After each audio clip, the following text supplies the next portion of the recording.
Վարորդական իրավունքի վկայական ստանալու գործընթացում լուրջ փոփոխություններ են նախապատրաստվում։ Գլխավորներից մեկն այն է, որ ավտոդպրոցներում վարորդական կրթություն ստանալը կարող է դառնալ պարտադիր, ապագա բոլոր վարորդների համար։ Նախատեսվում է ներդնել ավտոդպրոցների գործունեության լիցենզավորման համակարգ։ Սա նշանակում է, որ հաստատությունների համար կսահմանվեն ուսուցման պայմանների, տեխնիկական հագեցվածության եւ անվտանգության հստակ պահանջներ։ Փոփոխություններ կլինեն նաեւ բուն քննական փուլում։ Նախատեսվում է ընդլայնել տեսական քննության հարցաշարերը եւ մշակել մեկ միասնական ուսումնական ձեռնարկ։ Նորամուծություններն ու ոլորտային այլ հարցերը քննարկվել են ներքին գործերի նախարար Արփինե Սարգսյանի եւ ավտոդպրոցների ու հաշվառման քննական ծառայությունների ոլորտի ներկայացուցիչների հանդիպման ժամանակ։ Արցախի նախկին արտգործնախարար Դավիթ Բաբայանը Բաքվի բանտից նոր ուղերձ է հղել։ Ձեռնարկությունը Նյուզեեմին փոխանցել է Բաբայանի ընտանիքը։ Նա տեղեկացրել է, որ ավարտվել է իրենց գործով վերաքննիչ դատավարությունը, որը նա համարում է նախապես գրված սցենարով շինծ ու թատրոն։ Բաբայանը խոսել է ադրբեջանական դատարանում տիրող ապօրինությունների, իրավունքների կոպիտ խախտումների եւ իրենց առողջական խնդիրների մասին։ Սա մի թատրոն էր, որի սցենարը գրված էր նախորդ։ Նույնիսկ չհամարձակվեցի սխալները շտկել, տառական խաղներ, այսպես օրինակ ներկայացնելով ներկաների, վերջի ուրեմն նիստը մեր, երբ որ թողեցին այդ վճիռները ուժի մեջ, իմ պաշտպանների ներկայացին հին կազմով, այն դեպքում երբ որ նրանք փոխվել էին այս դատավարության ժամանակ, այսինքն ոչ միայն հարկ չհամարեցի ստուգել, այլ նաև չհամարձակվեցի կողել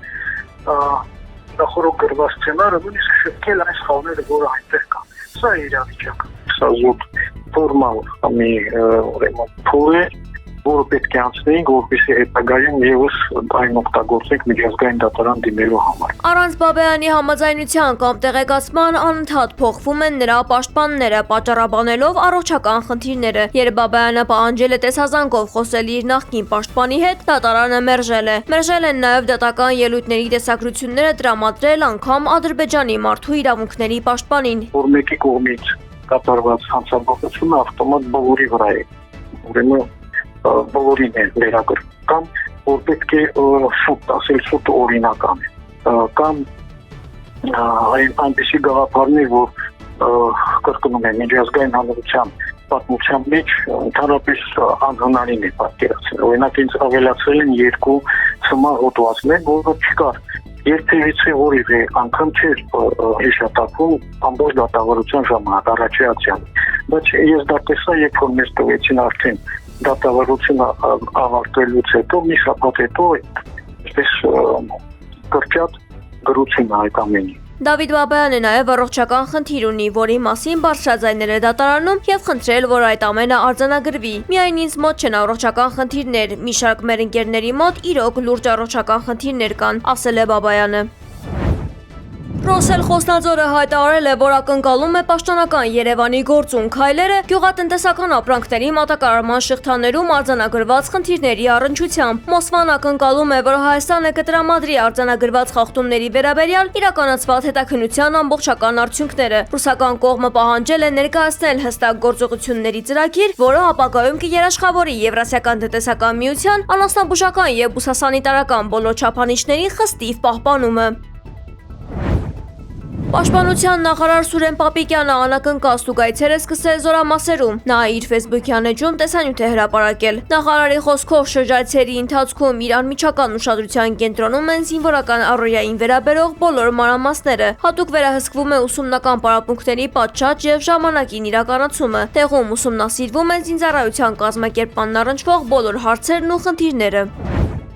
Ռուսաստանում արդեն երկրորդ անգամ բռնկվել է վառելիքի լուրջ ճգնաժամ։ Իրավիճակը կայունացնելու նպատակով երկրի փոխվարչապետ Ալեքսանդր Նովակը Մոսկվայում հրատապ խորհրդակցություն է անցկացրել ոլորտի պատասխանատուների հետ։ Քննարկվել է վառելիքի առաջարկի եւ պահանջարկի հաշվեկշիռը մի շարք մարզերում։ Դաշնային հակամենաշնորհային ծառայությունը զեկուցել է գների չհիմնավորված բարձրացումների մասին, ինչից հետո Նովակը հանձնարարել է խստացնել մարզերի մատակարարման վերահսկողությունը եւ թույլ չտալ գների կտրուկ տատանումներ։ Չնայած կառավարության քայլերի վիճակագրությունը մտահոգիչ է։ Ըստ Իսվեստիայի, երկրի բենզալցակայանների միայն 28%-ն ունի վառելիք։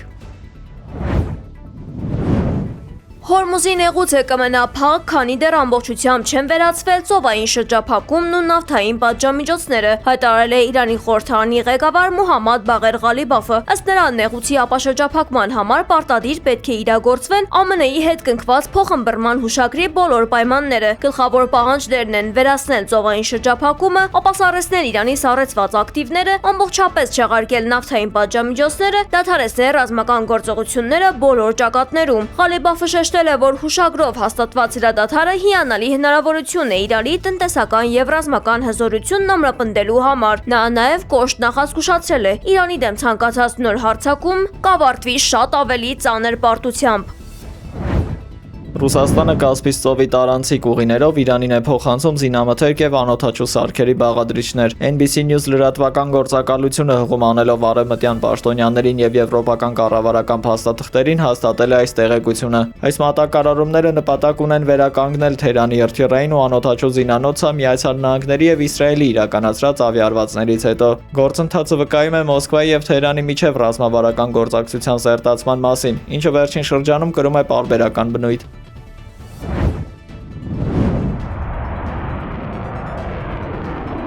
Իրանի տարածքից Միացյալ Արաբական Էմիրությունների թիրախավորմամբ 2 բալիստիկ հրթիռ է արձակվել։ Էմիրությունների պաշտպանական գերատեսչության հաղորդմամբ արկելից առաջինն ընկել է երկրի տարածքային ջրերից դուրս, իսկ երկրորդը ջրային սահմանների ներսում։ Այս միջադեպի առնչությամբ երկրի զինված ուժերը բերվել են մարտական բարձր պատրաստակամության, պետության ինքնիշխանությունն ու անվտանգությունն ապահովելու նպատակով։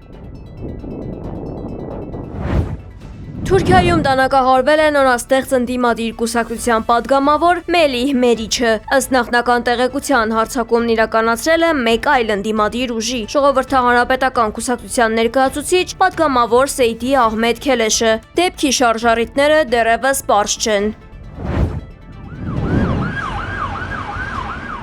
Լոնդոնի թափոնների վերամշակման գործարանում խոշոր հրդեհ է բռնկվել, մոտ 100 հրշեջ է պայքարում կրակի դեմ։ Կառույցը լրջորեն վնասվել է, տեղաշարժի լուրջ դժվարություններ են առաջացել Լոնդոն Բրիջի ուղղությամբ։ Բնակիչներին հորդորել են փակ պահել պատուհաններն ու դռները։ Ծխի մեծ քանակի պատճառով հրդեհի հետևանքով այրվել է մոտ 50 տոննա կենցաղային աղբ։